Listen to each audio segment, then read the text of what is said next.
aunque sean estos avances, puedan llegar a la votación del Pleno de este Senado de la República.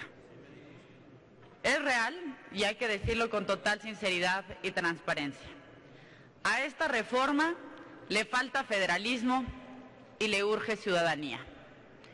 Le falta federalismo porque si bien se homologan distintos artículos de la Constitución para establecer, incluyendo al Distrito Federal o, esperemos en un futuro cercano, Ciudad de México, como una entidad federativa, la realidad es que homologar no es sinónimo de federalismo. La realidad es que ni se está creando el Estado 32, ni tampoco estamos haciendo municipios en la Ciudad de México. Y hay que decirlo por ello con claridad y con sinceridad, acotando las expectativas que se pueden tener sobre esta reforma. También seamos reales, veamos qué es lo que hay atrás del tema de incluir el fondo de capitalidad aquí y no en la legislación fiscal o presupuestaria. Y lo que tiene que ver con incorporar aquí el fondo de capitalidad no es dotar a la ciudad de más recursos como quisiéramos que sucediera, sino que se trata de dejar en la Constitución una negociación que obligará al jefe de gobierno a pactar año con quien esté en la presidencia de la República. Y si nos vamos al tema de las delegaciones o en un futuro alcaldías, vemos que la promesa de federalismo no puede ser más falsa.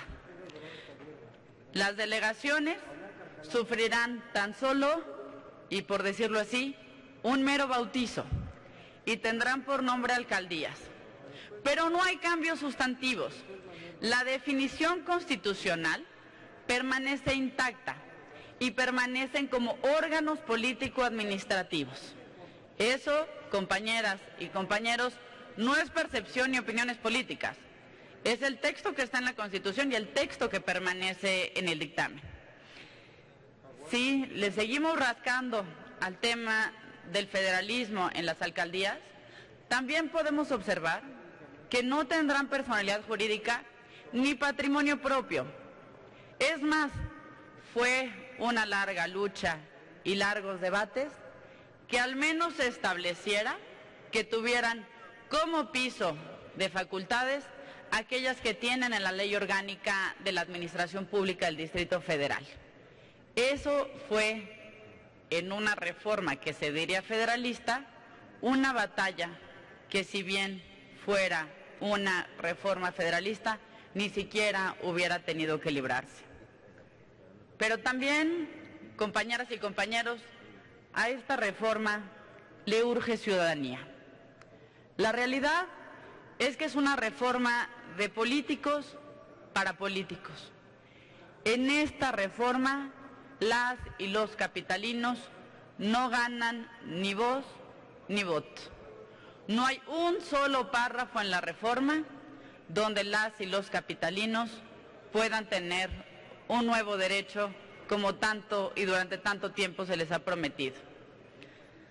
Tampoco es una reforma que esté enfocada a solucionar los problemas de las y los capitalinos. En esta reforma no se habla de la inseguridad, no se habla de la procuración de justicia y mucho menos de la calidad de los servicios. No se habla del medio ambiente, no se habla del desarrollo urbano, no se habla de la calidad y el precio de las viviendas en el Distrito Federal que obligan a nuestros ciudadanos a irse a los espacios conurbados a esta ciudad. No hay, en síntesis, una sola solución a los problemas que vivimos todos los días en la Ciudad de México. También es importante destacar que permanece el modelo de administración que se ha demostrado que no funciona.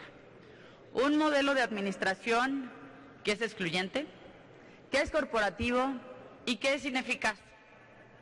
Y en lugar de revisar en esta reforma qué es lo que no está funcionando para la vida cotidiana de los ciudadanos, el enfoque es, y sí lo subrayo, el de una mera reforma política para el Distrito Federal. Aquí sí tenemos una deuda, y hay que decirlo, con los ciudadanos de nuestra querida capital de la República. Propuestas para ciudadanizar la política en el Distrito Federal hay y ha habido muchas. Se habla aquí de que tenemos una ciudad de vanguardia, una ciudad que sabe adelantarse a los tiempos, y coincido con esos comentarios. Pero esa visión no está plasmada en esta reforma. Aquí no se está ciudadanizando la política, como bien se criticó en otras reformas. Aquí no hay ninguna legitimación social, como también se reclamó en otras reformas. Aquí los grandes olvidados son los ciudadanos. En términos muy claros, y que sea como tal, aquí únicamente pierde el presidente de la República y pierde el Congreso de la Unión en términos de facultades constitucionales. Y gana el jefe de gobierno y gana el Congreso de la Ciudad de México también en términos de facultades. Pero quien no gana absolutamente nada es la ciudadanía. Y si bien con todo lo que he expresado, he de decirles, colegas, que mi voto será a favor de esta reforma. Y será a favor por tres razones principalmente. En primer lugar, porque estoy convencida de que el Distrito Federal, en un futuro la Ciudad de México, merece tener su propia Constitución. Los capitalinos merecemos más que un estatuto de gobierno que sea modificado por el Congreso de la Unión. Merecemos nuestra propia Constitución, merecemos la posibilidad de elaborarla, de modificarla, y merecemos también poder opinar a través de nuestras instituciones en las reformas constitucionales que se lleven a cabo. En segundo lugar, me parece muy importante el que se incorpore la figura de concejales en la dinámica de los gobiernos locales, delegaciones, en un futuro alcaldías. ¿Por qué? Y debo decirles que tengo hasta sentimientos encontrados en esta materia. Me parece que los concejales brindarán transparencia, pluralidad y representación en las decisiones de las delegaciones o alcaldías. Pero también he de decirlo, y tal vez es por una experiencia personal, habiendo sido jefa delegacional, no estoy segura de que teniendo exactamente las mismas y escasas facultades las alcaldías que lo que hoy tienen las demarcaciones territoriales, sea un modelo que vaya a funcionar. Me preocupa que, por el contrario, se conviertan en rehenes los jefes delegacionales o alcaldes, tanto de sus concejales como del jefe de gobierno. Y sí es un riesgo. Hay un riesgo institucional ahí dentro. Pero, esperando equivocarme a estos riesgos, sí sostengo que es importante la incorporación de decisiones más plurales, colegiadas y más transparentes en las alcaldías. Y, sin duda, mi tercer tema, y me parece que aquí todo el proceso de negociación obliga, sí es de reconocerse la dedicación y la vocación de consenso que he encontrado en las comisiones dictaminadoras, en el presidente de este Senado de la República, en los coordinadores, en don Porfirio Muñoz Ledo, que también nos estuvo acompañando, y en todas las senadoras y senadores y funcionarios del Gobierno de la Ciudad y del Gobierno Federal, que constantemente estuvimos buscando cómo ponernos de acuerdo y entregar lo mejor de este consenso a la Ciudad de México. Y claramente, esa vocación de consenso también obliga a reconocer los acuerdos, y por ello también me siento obligada moralmente a votar a favor de estos acuerdos que durante tantos meses, y me atrevería a decir años, hemos construido. Parte de este proceso de negociación pasó por tres temas muy importantes y que sí hay que decirlo porque son un avance para la Ciudad de México. Durante muchos años en la Asamblea Legislativa del Distrito Federal buscamos que existiera una ley de coordinación fiscal local. Buscamos que los jefes delegacionales no tuvieran que estar a merced del jefe de gobierno o de la Asamblea Legislativa para poder negociar un presupuesto.